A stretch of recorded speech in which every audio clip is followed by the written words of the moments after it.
it's running. So don't be careful what you say. You're on. You're online. I'm going to come up to YouTube and watch what's going on and hear what you're saying. Okay, you're good to go, right? Thank you very much. Yeah, we're good. Okay. Yeah, hold me my wife here. Wow, what's all that?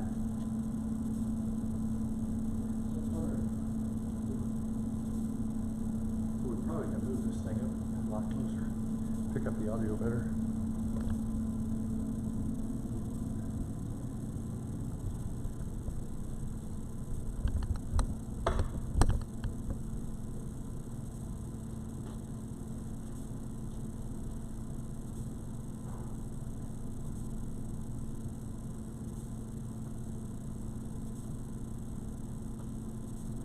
How you control it.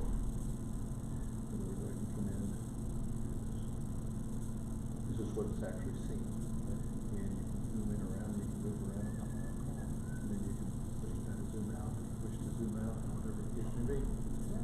And then to show you, okay, you have YouTube, right? Okay. You can come up on YouTube and you can hit search for Epiphany Date. See it? Yeah. Hit Epiphany Date. There it is. That's me zooming. It just did that zoom for you. That's cool. So it's actually seeing what we're seeing here. So it's about a 30-second delay. So what you see here, in other words, what I'll do is I'll run it this way, and then I'll run it this way. So about 30 seconds from now, you'll see that do that. That's about how long it takes to get it out there. We'll watch it and see if it does it. Should. You heard me say.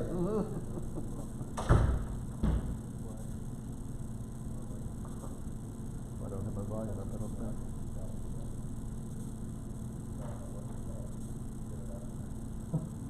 It's got me talking. Anyway, Isn't it amazing that the little camera's just at the top part? Yeah. And when you're done, you hit the stop. It's right behind it.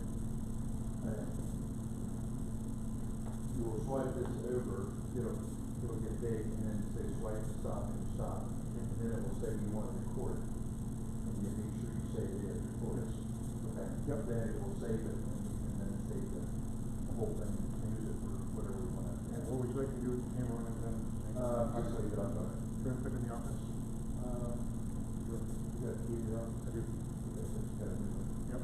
Yeah. Put it in the office and put this in there too. Yep. And then I'll come down tomorrow and make sure that I want to put it on charger and all that. Okay. But I can do that later. Cool. Okay. Thanks. Okay, you got it. Thanks. You want to go watch basketball today? Pardon me? You want to watch basketball today? At home? No, you mean out? No. Yeah, my daughter can't resist family because I was going to go. We're going Friday night. 3 games at UC. It was Saturday or Sunday. My birthday was. We were going to go to 4 games at Cintas Center in Cincinnati. That was the final. But my daughter called and said, "Oh, it's your birthday. So, willing to give up some games tonight?" I can't say no. So we're giving up the last 2 games, and we're just going to the first 2. And then the only thing that's left is the regionals, and they'll be at UD next week. That's what we're doing with tonight. That's the last games. High school basketball today. I love to watch it. It's kind of fun to watch when you don't care who wins. You just watch it. It's good basketball. Yeah. If I care about who wins, I get upset, and I don't want to do that. So you just watch it. But these guys are here. The winner, that'll happen next week, goes to the state tournament. So. Can I tell you what I'm doing next week? Yeah. We're going to Indianapolis to the Big Ten. Are you going to the Big Ten one? Yeah. Are you really? Not going to be able to do Sunday, the final, because that's going to be, but Yeah. the rest of the week. How many days are you going to be there? Wednesday through Thursday. I saw you had some leave scheduled, but I didn't. Okay. How many games? Well, there's one or two on Wednesday. There's one on Wednesday, and then there's afternoon and evening on Wednesday, Thursday, Friday. Thursday, Friday, Saturday. Probably an interesting tournament, because I have no clue. I wouldn't bet any money on that tournament because you are gonna have absolutely no idea that anybody could win it, I swear. It's amazing. I think it's fun. Pretty sure Northwest is. Yeah, yeah. Nebraska. My team gets hot, you know, just never know. Yeah, you- Well, Ohio State, I told James announced the game on Sunday, I'm from Michigan. Yeah, I know. They just had, Ohio State got hot. There was a guy who sang 2 3-pointers off the glass. Yeah. And everything is going. Yeah. Free living. So enjoy the tournament. That's what they go to, Are you staying over there overnight? Yes. We got a ride over back. there, so, yeah. Yeah. And then you're gonna go see Aunt Jenny during the morning, so. Well, everybody knows where you're going now. Who's online anyway? It'd be a prayer vigil. Just go blue. Indianapolis prayer vigil. Go blue. You gotta give it up there, Charlie. Oh, I don't see a plug. my wife's waiting dinner on me. She said she'd wait. Is there an extension cord anywhere, Dick, that you know of? Good extension cord? Do what? Extension cord? I usually I can tell you part of the whole big order right there.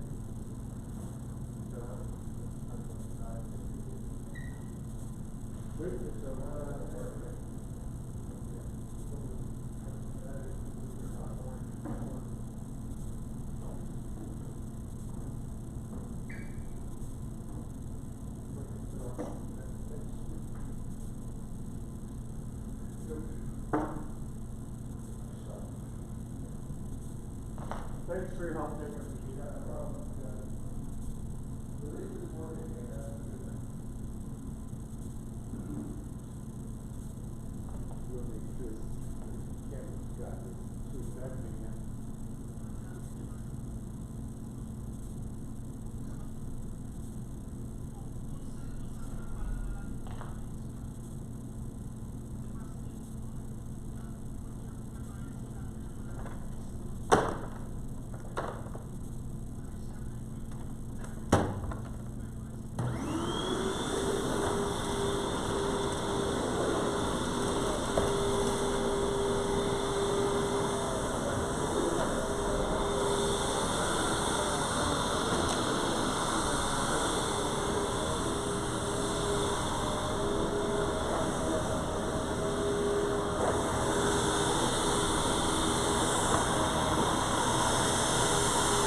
Small town in northern Germany, and went to this church, and they had some bricks in the prayer wall, and so, that was a great idea. It was very, very nice. You take all those prayers and use them for the fires and individual.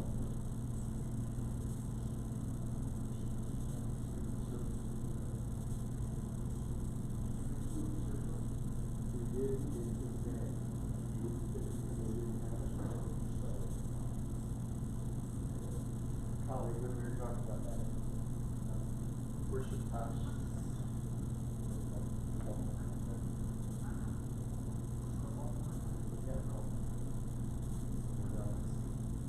We were on the board for a while.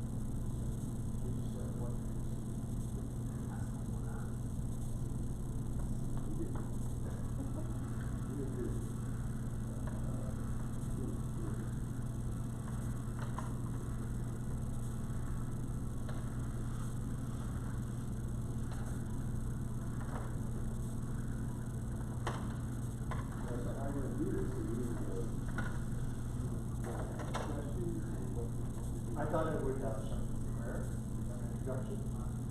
have, Maya share some information about where things are right now.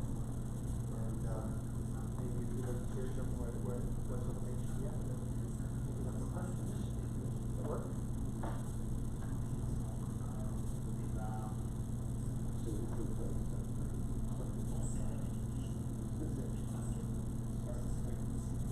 We actually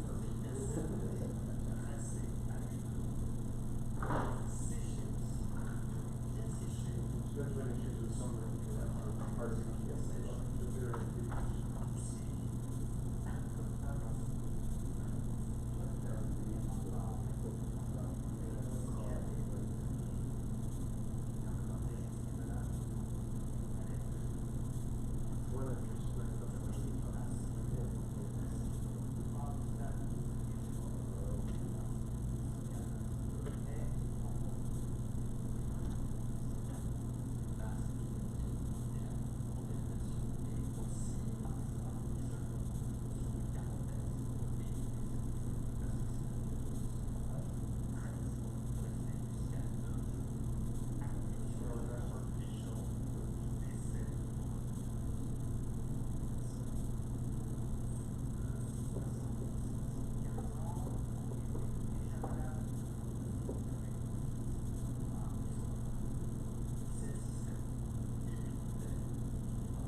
I would think that we'll be looking at that.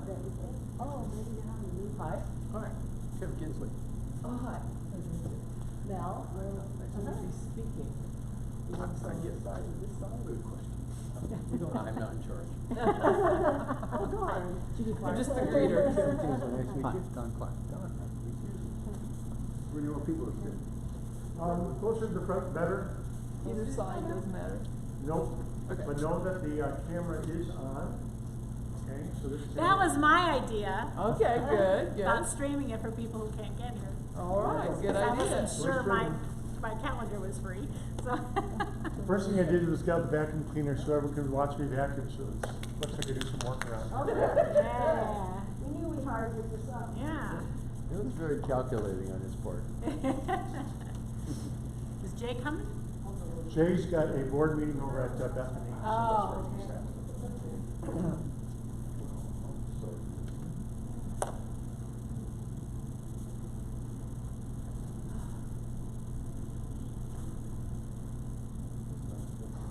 You really like it? Well.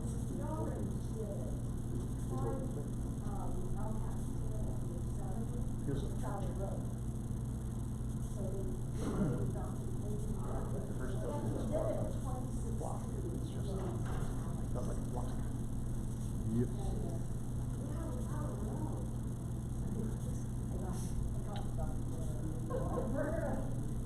So from about 2 o'clock in the morning, I'll have a name. How are you today? Good. Good to see you. Glad to join us. Yeah, we're interested too. Good.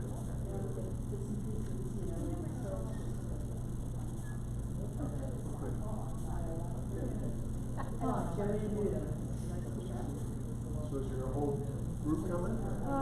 Part of it, you know, we've got emergency laws tonight, different conflicts over here. Well, we're glad to have you here. Yeah, there's a couple of them right there. Yeah. See you later. We all just got here early.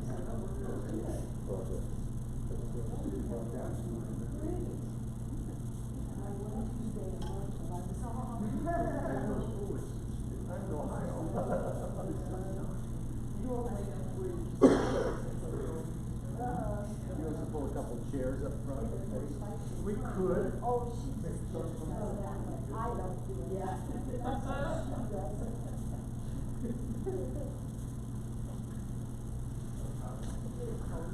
Yeah, I got it covered today too. I talked to my daughter in the world. Hello, how are you? Nice to see you again.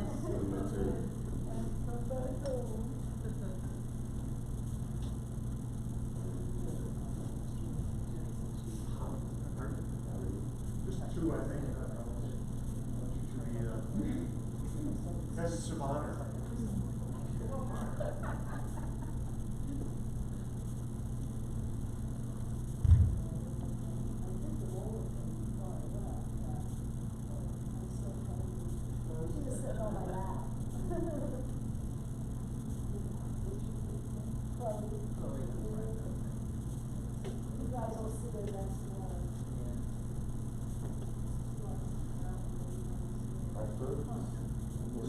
Springtime out there.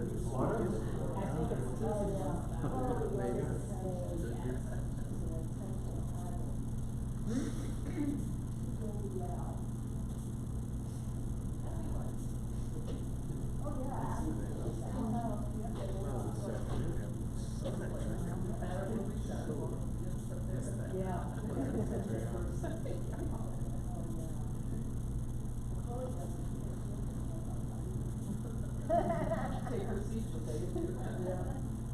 They're all her seats. So what's this group that church got? It's one of the small groups, the church is large, they. You are welcome. I don't know, they had some commonality type groups, you know, young marrieds. That's you guys, right? Young. At heart. At heart. Yeah, but,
Stuck there again.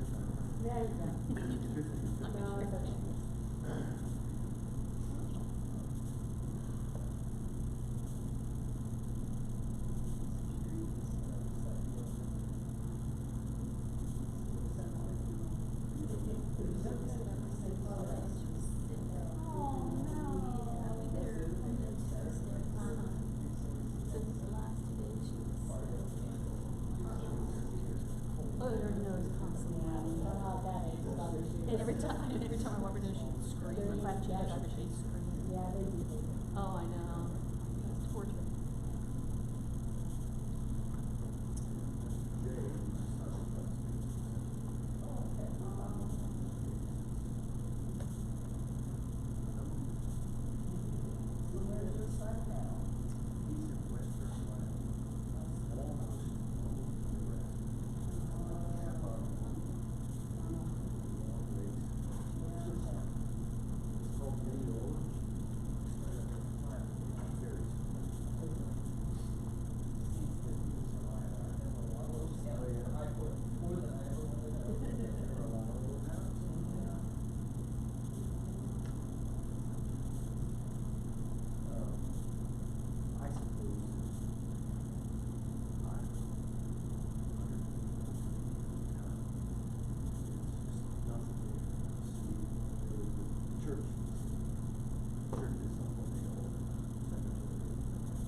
gal, Michelle. You ready, Maya, my friend? Come on up. So good evening, welcome. Glad to have you with us tonight. We have a couple of special guests with us tonight. First, we welcome Maya from Haiti. He's been in the United States for a week now, another week, and so she's making some visits with our partnership churches and visiting with us. And Tim Kinsley, retired pastor from Epiphany East, where he served at Brington. Before that, he was at Mount Healthy down in Cincinnati. So he's a member of the board as well. So if you'd like to come up and give them a hug and kiss, you can do that, or just say hi to them. However you want to do that, that's fine. Sorry. All right. Interrupt. So before I turn it over to them, let's begin with a word of prayer. The Lord be with you. And also with you. Good and gracious God, we bless you and praise your holy name. And we give thanks for the promises you give us through Jesus Christ, the hope that we hold on to. We thank you for our ministry partners in Haiti. We thank you for Maya and the wonderful work that he does. We thank you for the board of directors as well and all those who serve. We ask you to bless our time together. Help us to find this time to be an opportunity to hear more about what's happening in Haiti, and more importantly, what we can do to help the ministries that continue to do great work in that place. Bless our time together, Lord. Bless us and keep us in your care. We pray this in Jesus' name. Amen. Now, please know that you're also being live streamed, so anything you share will be recorded. So what I'd like to do is have an opportunity for Maya to share with us some of what is taking place now in Haiti and the ministries that are happening. Tim can give us an update on things with HTF, and then we'll have a chance for some questions along the way as well. But I will turn it over to the two of you. You could probably stop us anytime with questions. At least for everybody except several of you, this is brand new stuff, so don't hesitate to ask.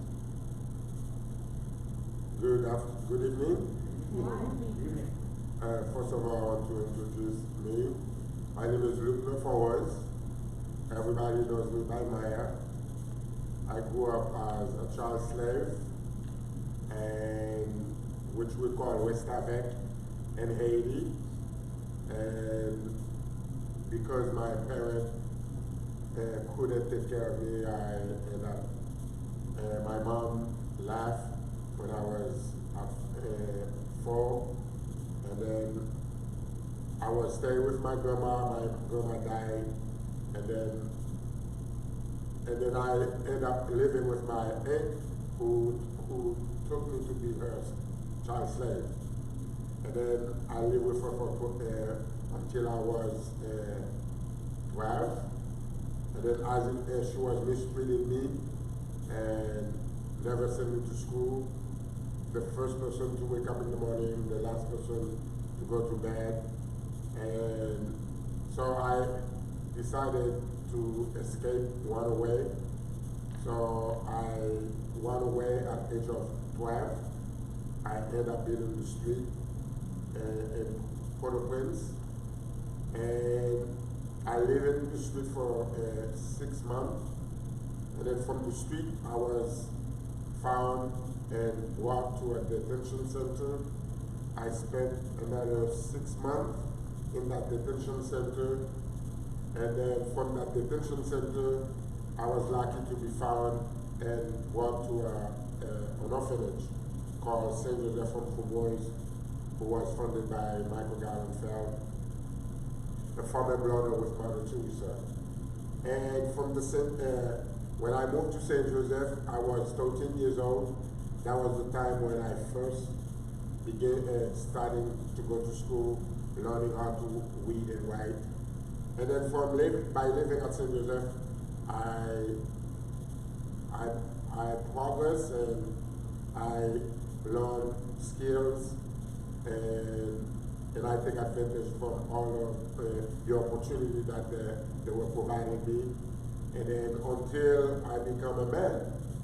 And today I am 45 years old, 45. I will be 46 in April 9. I married and I have 2 kids, 17 years old and 7 years old. And I'm living in Haiti with my family. I decided to remain in Haiti because I feel like as someone who was a West African, find my way to a detention center, to an orphanage, having somebody investing in me and providing for me to make me be who I am today, I see that it is important now to give back. And that's why I am remaining in Haiti doing what I'm doing. But to be able to do what I'm doing, it's because of the support of people who has been partnered with Haitian Timon Foundation, who provided them with funds that HTF can send those funds to Haiti, that capable us to provide for the children, feeding them, housing them, and providing them with good education. And so I am connected with HTF since the beginning. Pastor Rick Bagger, who is the founder of the HTF, he came to Haiti, and that was 2000. I was in charge, at the time I was in charge of Winds of Hope, which is a home for physically and mentally disabled children. That was run by boys that graduate from St. Joseph Home, that taking over and caring for these special needs children. So I was in charge of this home, and then one day Pastor Rick Bagger came with some people from his congregation, Littleton, Colorado, and I took him into a tour, share with him the story, and show him the facility and the kids. And he, before he take off, he asked me, Maya, have you ever been to United States? I say, no, I never been to United States, but I have a lot of people who come and promise me that they will make me visit. But after they leave, I never heard from them. And Pastor Rick Bagger said, Maya, I understand that, but let me tell you, I will never make a promise that I will not keep. He said, I will have you come to my congregation to meet my people, and that way something good may come out of it. So in 2003, I was in Littleton, Colorado, visiting the Abiding Hope in Littleton, Colorado, and sharing the story. So that's how my relationship began with the Haitian Timon Foundation. And today I am the country director for the Haitian Timon Foundation. So whenever there is a group that Haitian Timon brought to Haiti, I am the one organizing the trip. And when I say organizing the trip, in the ground in Haiti, make sure it's the place where they're staying, and be the guide and the translator and the driver. And so I became a family. HTF become a part of me. So I love the work that HTF is doing for my people in Haiti, because it is a grassroots organization. Because when they come in Haiti, they come to build relationship with people. They come to work alongside with people. And they're not like other organizations who come as a top-down organization, who come say, oh, we come to teach you. They come build stuff and pretend we Haitian, we don't know what we're doing. But Haitian team, when they come and learn about us, asking questions, what are the needs are, and then when we tell them, they find us the funds that we needed to do what we are doing. So that is why we have HTF have different partners in Haiti, and one of them is CLM, a Path for a Better Life, Chemin la Vie Meilleure, which is based in Central Plateau of Haiti. CLM is an organization that's reaching out to women that living in a very, very extreme poverty. So CLM selecting them, and they provide them with assets like goat, pig, chicken, and they give them commerce, small commerce. They help them build their homes. They provide them with clean water, water filters, where they can have clean water, and also providing them with latrine, which is a good, instead of going into the woods. So, and CLM, because of CLM, a lot of women, families, now are lifting up from extreme poverty, where today these families are able to provide for their children, send their children to school, having meal every day, and they have a better life. And we also have HALP, which is Haitian Education Leadership Program, where they're providing scholarship in Haiti for young finishing student to go to college. In a sense, and then it's a 4 years program, and these students that go to college, they remain in Haiti to help make a difference. And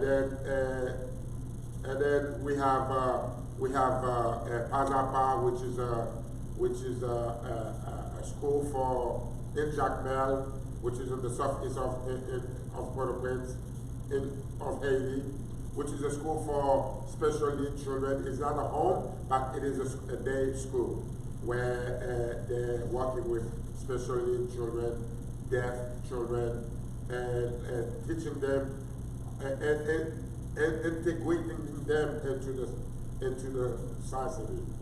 Because you know, in Haiti, someone who are physically or mentally disabled, most of the time the people in the country saw them as a manifestation of evil. For example, if somebody may have, you may go to somebody's house and then you see 5 kids. One of them are in a wheelchair. And you say, who are these children?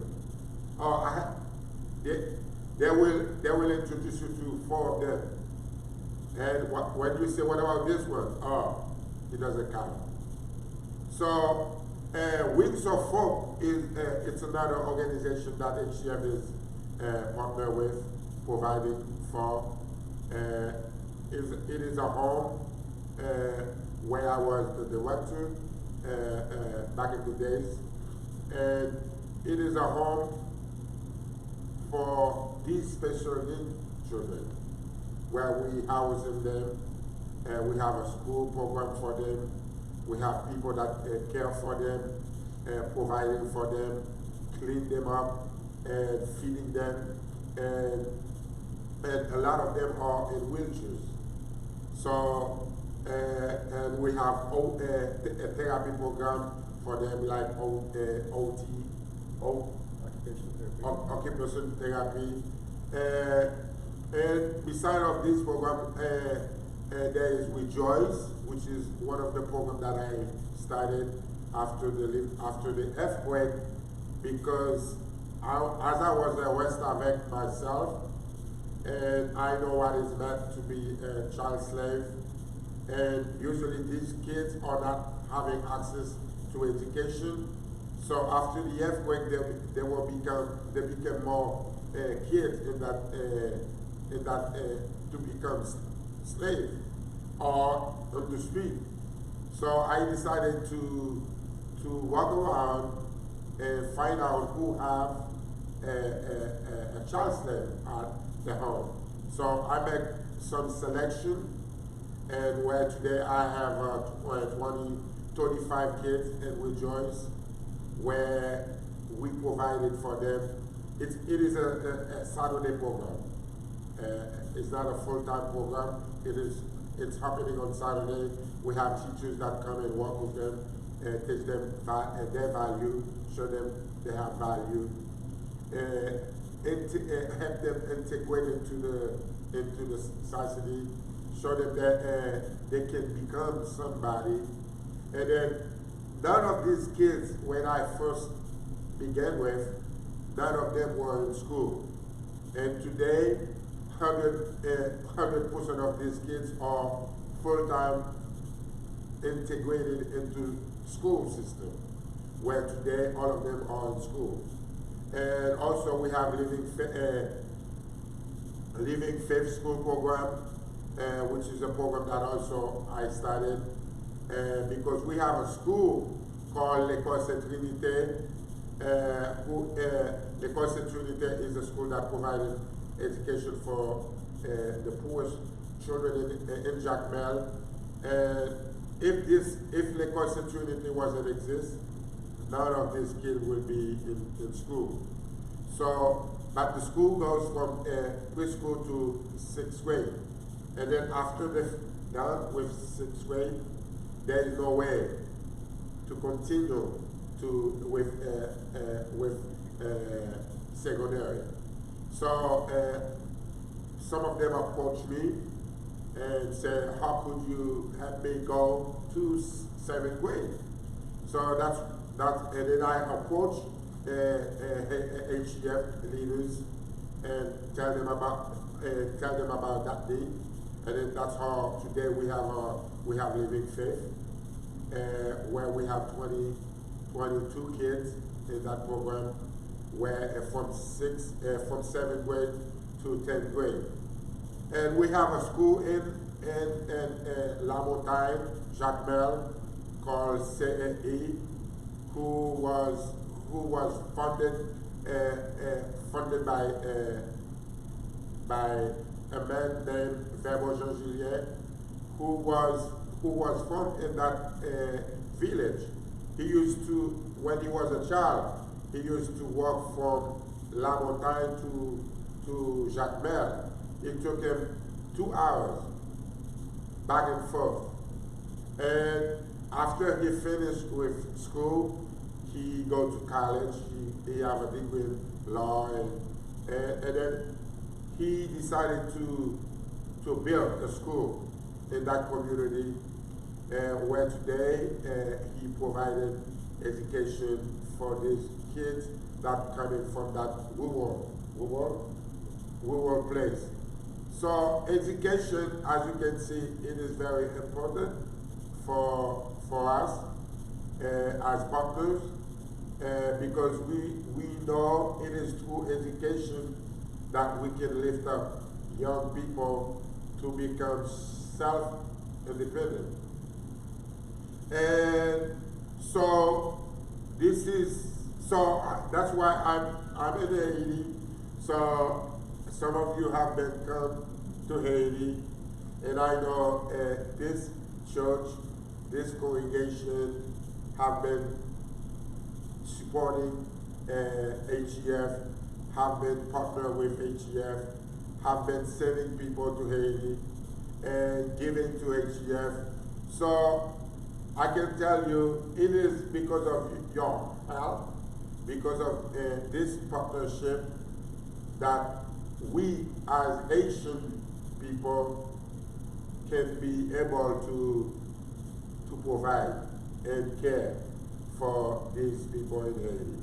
And you know, there is a lot of needs, and especially right now, things are very tough.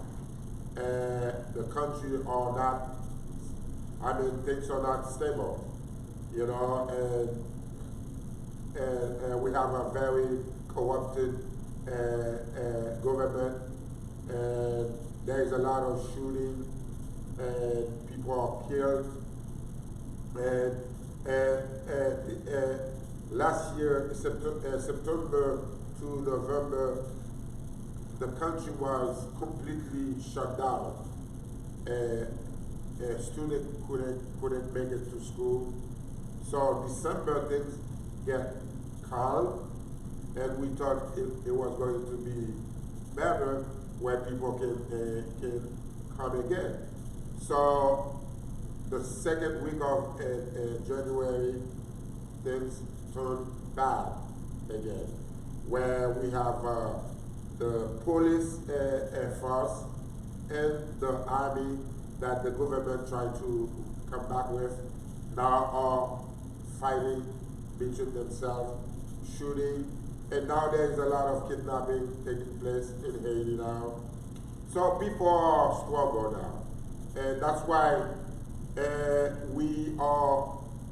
we asking people, partners, to continue give to HTF, so that HTF can continue providing the Haitian partners with funds that we needed to continue providing for these people, and also continue keeping our program up and running.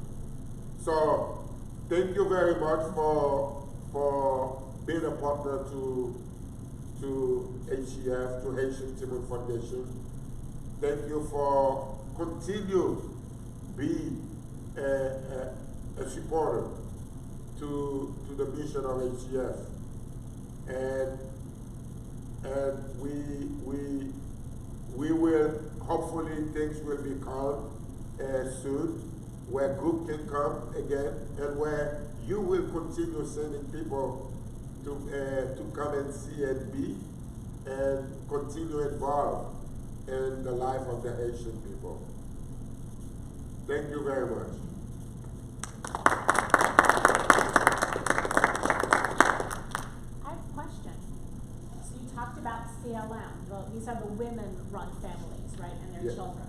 So are these families out of circumstance this way, that the fathers have had to go, or the husbands have gone somewhere else to work, or there are not, or they just leave their families? I mean, what is that whole situation? How do these women become the heads of their household? Most of the time, the men usually left. They usually leave, and sometimes they have many women in their life, and sometimes these women have several baby kids, like 3 to 5, 8 children, have their job. So they become, and they have absolutely nothing. So that's why HCLM is more focused on these women, because they know soon they can lift up these women, providing for them, give them the tools. I mean, CLM doesn't come and give, doing things for them. They come and teach them ways of coming out from that poverty, where they can themselves continue to improve their life. Second question. You helped children out of the slavery and the, are they? Rustics. Yes, thank you. Which is live with. Live with, okay. So you said you had about 25 children that started? 35, we have 35. Okay. So these children that came out of those slavery situations, have they been replaced by other children, or have these families come to realize that that's not what they need to be doing with these children? Okay, the program is, we're not taking the kids away Okay. from these families. We're not taking them away. We just, the program is to work with them, to integrate them into school. And also we work with these families, talking to them in a sense to give these kids a chance where they can attend a program, come to the program, go to school, and treat them as their own children. Because there is no way where we can take them away and place them into. This is not our world. This is the government thing. But we try to help them, even though they still live. We can say they're still a child slave for these people, but they treat differently now because we enter into their life, and not only into their life, but enter into the life of these families, because we constantly go and visit them, asking them questions, and when they come to the program, we always ask them, how was your week? Have you been eating? Have you eaten? You know, and then if they tell us that they was mistreated during the week, so then we go to their home and talk to the people. They just, the families are getting attention. And, Okay, and yeah. that's what they're looking for? Well, being kept honest. Being kept I honest. think Okay. part of that is, and with the CLM program, the Shemin Labibio, mortality is pretty high. Half the people in Haiti are under 20. So sometimes then they just die. And one of the reasons that women have multiple husbands is they have no other means of support. They gotta be connected with a husband or whatever. And of course, when they're together, children happen. So when they go through this 18-month program through CLM, and they're on their own feet, economically speaking, some of them don't have the same needs. And you all need to know that CLM works just a little less than 100% of the time. It's remarkable, just remarkable. For them to be on their own, then I heard you say they get a goat and a chicken and a pig, but how does that provide a living for the women that went through the program? How do they have other skills that they learn, or? Well, if you're raising some goats, then you have, and you have extra goats, you sell a goat. Okay, so You that's eat how, goats. that was what it was. Yeah. The other question was about the schooling. You had a Saturday program for the children, and then you get them into schools. The schools you get them into, I heard you say you have a special needs school. What about the regular schools? Are they government run, or what are those schools? Those schools are private. There is no public school. There's no public school. You pay to go to school. So this school that we just kids goes to, they are regular school, which we have paid for them to go to. Are they businesses or churches that run those schools? There are, most of the time, of course, there is churches who own schools or some organization, but most of the schools owned by are private, owned by a family. How do they get to these schools? Easy? I mean, you just go and you Physically Like transport. public transportation, or is it? no, it's not that far. Not pretty It's close? just in the community. They can walk easily to the school. I had a question about the healthcare. Do you have healthcare? I mean, I know you give them the animals and things. Healthcare in Haiti, it's very hard. And of course, there are hospitals, there are doctors, but not enough doctors for the whole population. And sometimes the healthcare in Haiti is very poor, and a lot of people are dying because of lack of money. Self-pay, there's no insurance. Right. So they live to only about 20%. Half the population is 20 or under. So if you go to the hospital, first thing you have to come with is the money. No money, no service.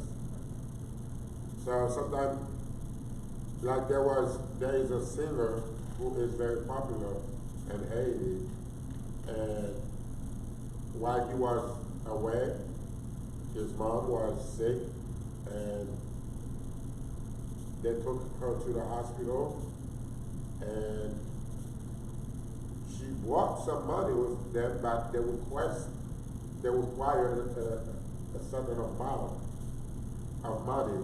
She should have 25,000 goods, but she had less of that. They didn't receive her. They didn't take care of her, and then she died. And that's why if you don't have the money, the fund to buy medicine or to provide health care, you die easily. It's one of the reasons that the CLM program is so important. When these women are raised out of ultra poverty, they at least have enough that children can get medication when it's required.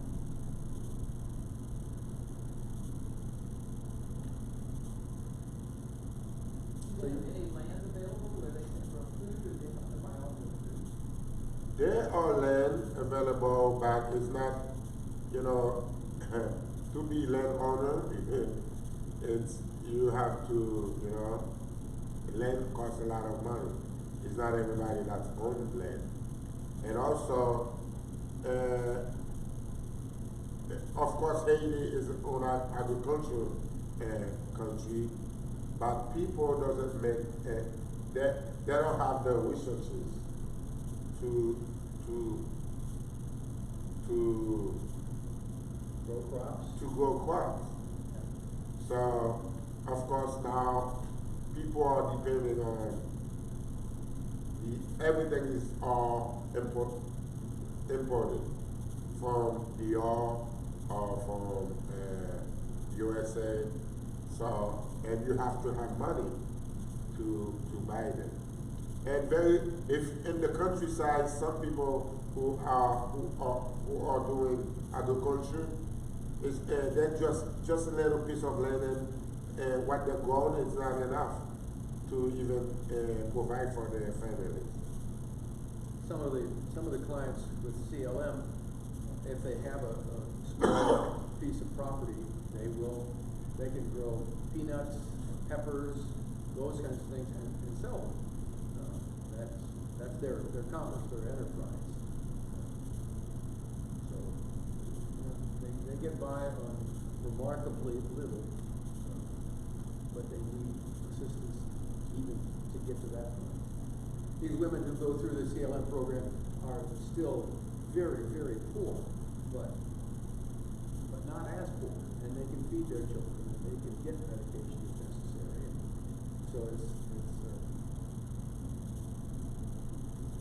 just a little less than miraculous, I would say. The CLM program, what biggest change with the women is their self-worth.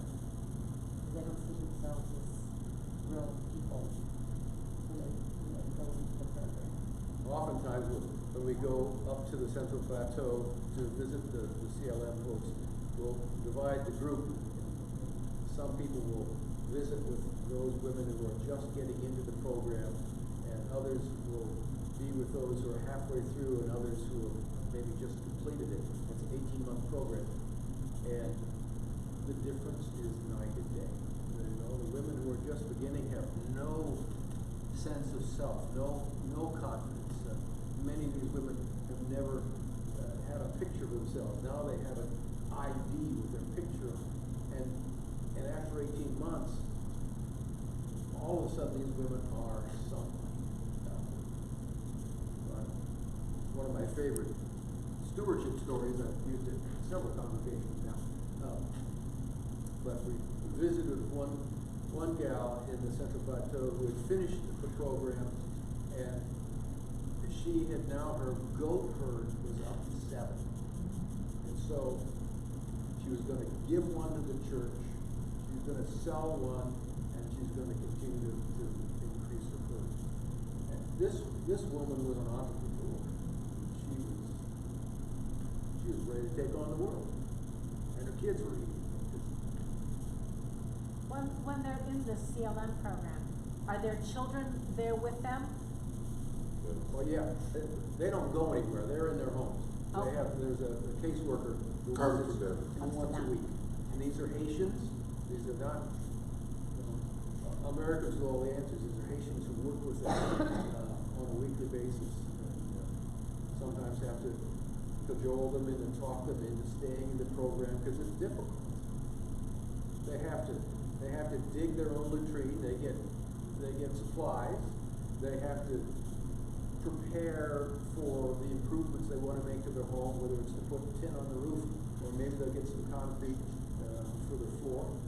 And these homes are 12 by 12. So they all complete the course? No, some of them will, if they have, they get a certain amount of resource, and so if they don't have a tin roof, that's usually the first thing they get. Maybe they have a tin roof already, and so they'll get concrete for the floor. It's very rudimentary. And you said you've had about 100% of the people complete the program? 96%. 96? Yeah. Do you know how many women you've helped around? Yes?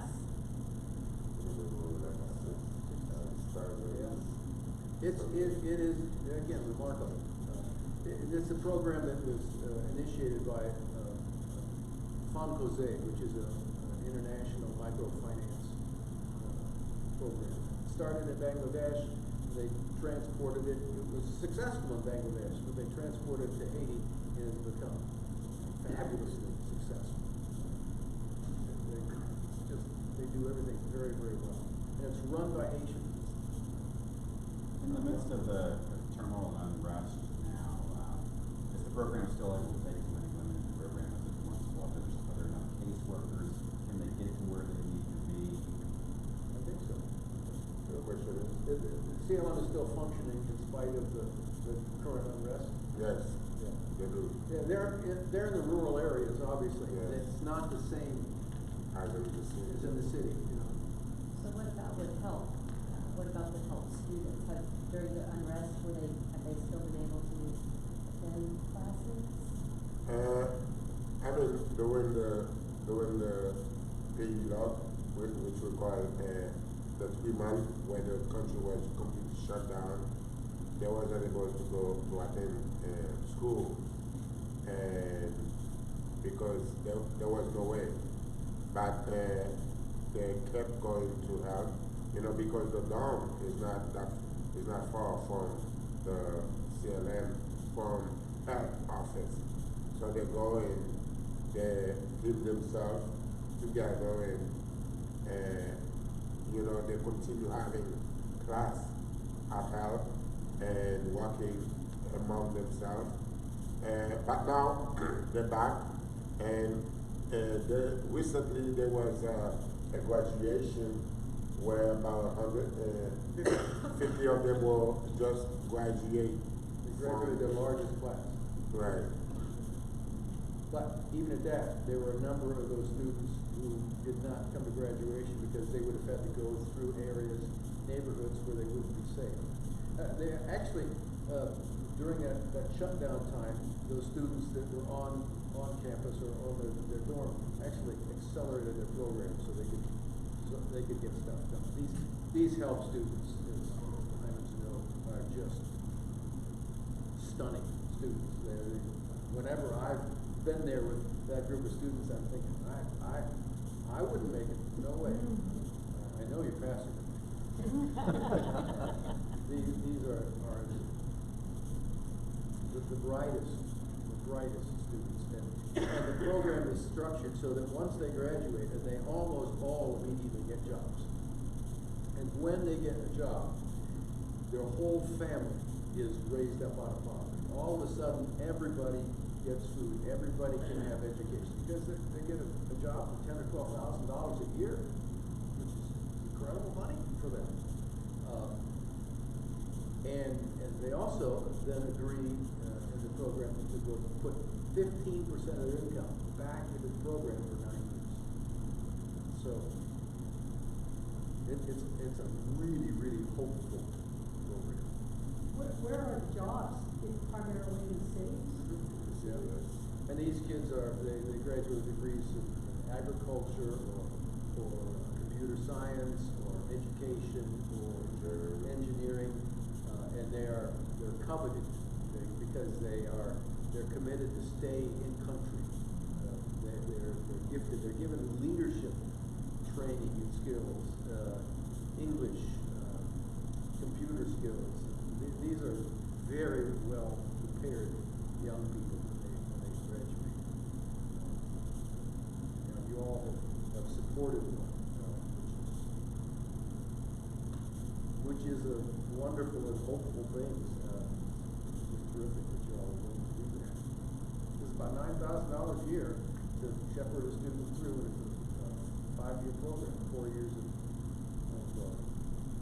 classwork, and then a year that they have to write their thesis material. It's a little different than what we experience. Yeah, what they do is remarkable. You couldn't do it without support from congregations like this. So we've, when we first started in looking at HTF, we started with a general approach, and then we focused on the CLM program. Natalie, if you could clarify for me, how many women did we support in that program? Started, our goal was to support 10, and we just passed that pretty fast. I think we did 15 or 16. Yeah. So and that was exciting to see, and some of us who went down there were able to see the beginning of the program 2 years ago. Our hope was to go to the graduation, but that's when turmoil was happening. But I know that we were able to see the women. I think it was 150, 200 women who were at that program that we got to see. That was just exciting to see as they received that for the first time. And then now I think our next step has been to focus on finding a student that we can support through the program. And because of the turmoil going on, we haven't been able to identify who that person is. But we hope to do that in the near future, so that we have faced with someone who we're supporting through that program. But that's where our focus is right now. But I know that in addition to all that, there's great need with what's happening in Haiti right now. So my question is, I asked you earlier, but I'll ask again now that everybody's here. Yep. What is the immediate need that you have in caring for the people of Haiti and the HTF program? How can we support you in that? So what you did with 400 families. This is Maya doing this with 400 families. Yeah, you know, because of people are struggle because they have no job. What we do, we end up providing them with food at their homes, where we get them, we give them a bag of rice, a case of spaghetti, and a cooking oil, and a half case of sardine, where they can take home and be able to feed the children, themselves and the children. And it is $80 per family to do that. So we are able to do that for 100 family in a world. So the idea is to continue do that well until we can hit 405 to 600 people. So we started this program in November because after the 3 months of shutdown, people are begging for food. You know, people come to us saying, we don't know what to do, and we can feed our children. So that's when I immediately contacted HTF leaders and tell them about that, and then boom, they sent money, and then we start feeding this family, providing them. We don't do the cooking, but we buy them the food and we distribute the food to them. We started after the unrest got so serious, started a fund we call Rise Up. It's an emergency fund. It's that money. When we had an extra $8,000, we sent it down to Maya, and he set up 100 families with food. So that's an immediate need. And when that will decline, when the need goes away, is anybody's guess right now. But, we're obviously the regular programs continue to run. The kids at Wings of Hope, they continue to be fed and cared for. The kids in Nicole St. Trinité, the Trinity School, they keep going to school. The kids that Rejoice get a meal. So all those things continue. So we need kind of regular gifts, but now there's this other thing as well, which is why we're not either ashamed or bashful to say, can you help? Can you help more? Because the need is just severe. But one of the questions people always ask, well, you know, is the money being used well? And we can say with utter confidence, yes, it is. It is well used. It's because of people like Lance. He's HTF on the ground because we can't go. We can't send people down. We can't do much like these days.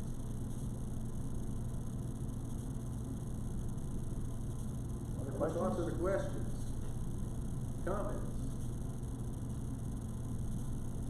During the unrest times, are you able to get fuel? Are you able to get, how do people get food otherwise? Yep. During the 3 month shutdown, there was no fuel. And I think that's what when they lost the shutdown, because before the 3 months of shutdown, there was a lot of problems getting fuels, gas. So I've been posting pictures of people going to the gas station. There was no way to get gas. So the only way to get some fuel, you have to, it's with a gallon to go and sometimes you fight. And it can take, I remember it took me days trying to get gas. I couldn't get it because there was no gas, and that's why. And then boom, after people were so upset and mad, and then it explodes, and then that's what when the 3 months of the country that was shut down. So how do you get food now to give them the sacrifice of the oil? No, that was before, after that 3 months, and you know, and we went and get the food. But now there is gas. Gas is available where you can go and get it. Hopefully, it will stay that way. What That's about one of the original places where the unrest was directed because the government raised the fuel prices. And that's an incredible hardship. What about your other power, lights, water? Electricity. In Haiti now, there is no electricity.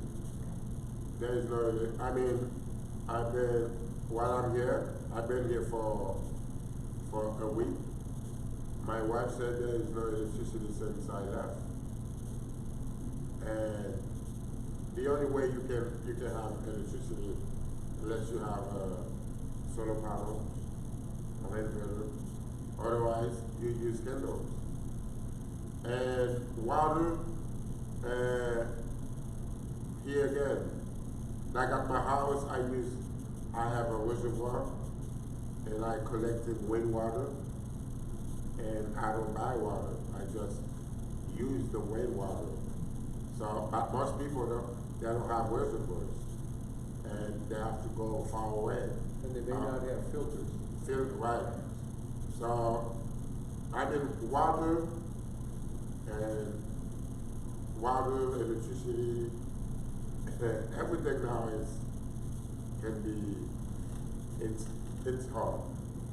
You know, that's why, like for myself, people come all the time with a 5 bucket, empty bucket to get some water. Even though they can drink it, but they can, they will use it for cooking, for bath, for shower, cleaning and washing clothes. But thanks to me, thanks to God, I am able to buy either clean water to drink, or otherwise I have a filter at home where I can make some water to drink.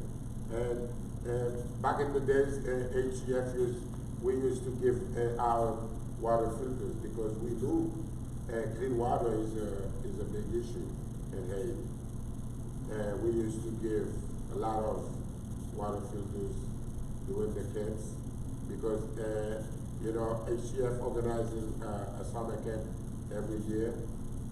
Last year was the 10th year of that camp, and we provided these families with water filters to take home, to keep home, but if you don't have water filters, it's hard to get clean water. This summer with HTF students or health students? This year, there will be no camp, but probably next year, but not this year.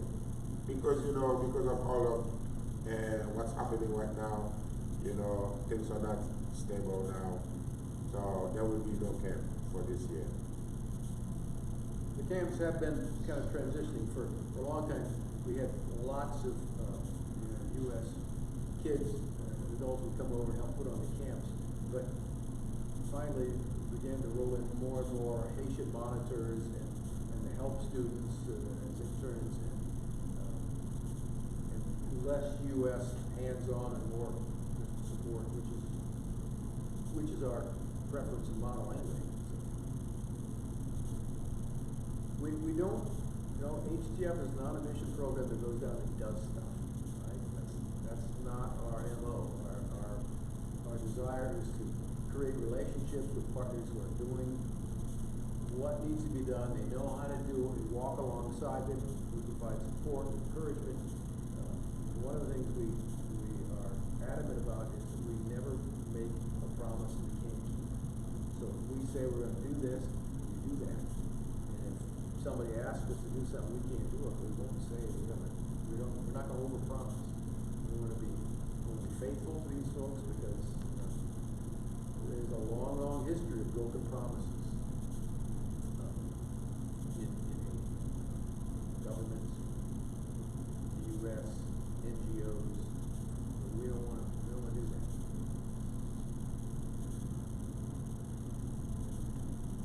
So to follow up on the request that you made, is that there is a basket at the back of the church.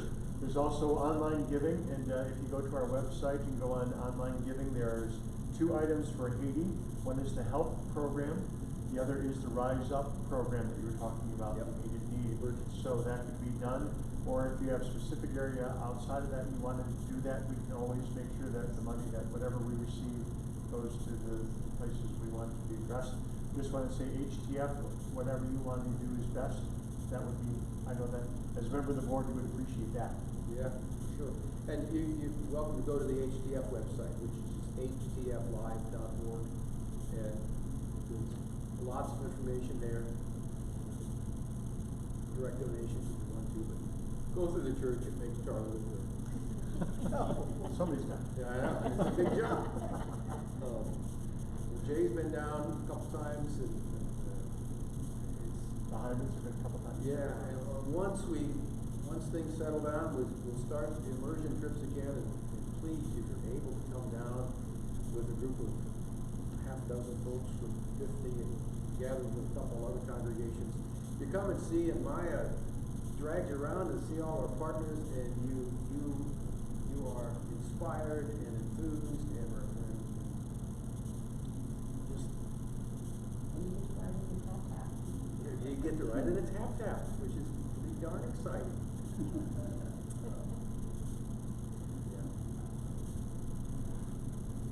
Other thoughts or questions? Just need, Maya's in town and glad to be able to share it with you. I know another thing that's going to be happening in the next couple of weeks is it is March. It is and March. It's March Madness, Hoops for Haiti. We'll have that information available, and we're going to do a little bit different this year, that everyone who participates will be on the same grouping together. So you'll get to have participating with people from around the state of Ohio and probably Colorado and Georgia as well. So that'd be a possibility. So it's a great way to support that. You just need to sign up and give your money to HTF, and it's Haiti's the one who wins. And those gifts will go to the emergency fund, the RISE Up fund. So we'll have that information available on our website soon. Yeah, so fill out your brackets. You won't win.